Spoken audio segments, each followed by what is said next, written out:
what allowed this place, once a frontier settlement far from the heart of China, to ultimately become a global hub of maritime trade, who set in motion the events that allowed such prosperity to persist for 400 years, and who is responsible for preserving and passing down that history throughout the past millennia of history.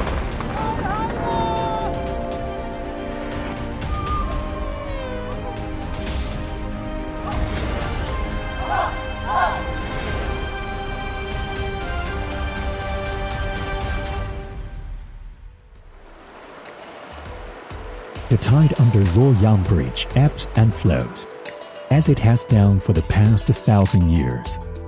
The construction of this bridge set off a wave of seaport development for Quanzhou, which, in turn, led to the building of hundreds of other large stone bridges. To this day, Anping Bridge retains the title of the world's longest cross-sea stone bridge.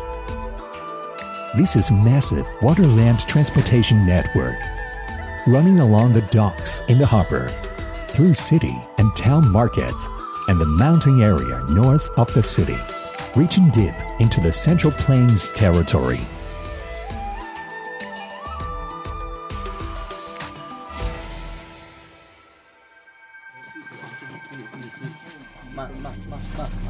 Many commodities production sites from the Songyuan period have been discovered along the ancient roadways.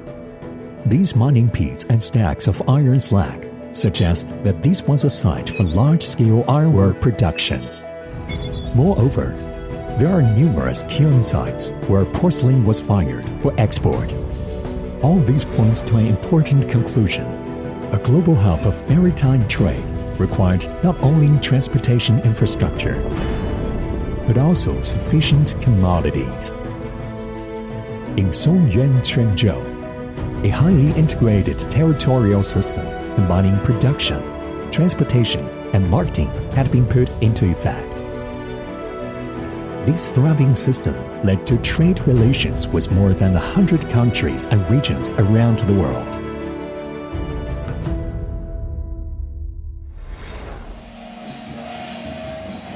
In the city, Tianhou Temple welcomed devout pilgrims every day.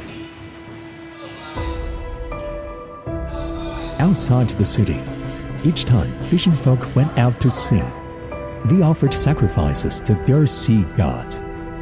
According to scholars, the sea god temples used to be places for maritime merchants to gather, as revering the sea gods was a way for the people to regulate industry.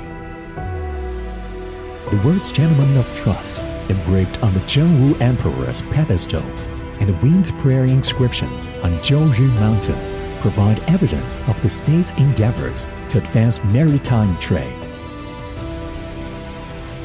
However, what truly marked the rise of Quanzhou as the emperor's premier port for overseas trade was this Maritime Trade Office.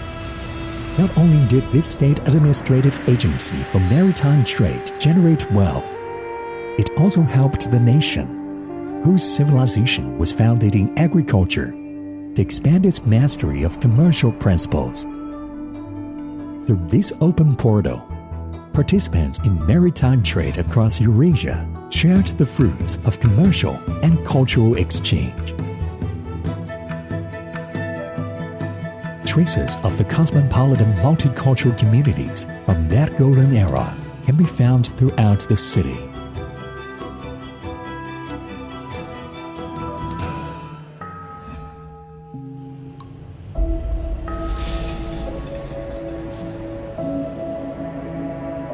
Quanzhou is home to the world's largest, most diverse concentration of places of worship. The city and the outskirts were dotted with communities of people from different countries and regions, including imperial clansmen and foreign merchants, forming a social fabric defined by commercialism and the fusion and coexistence of diverse cultures.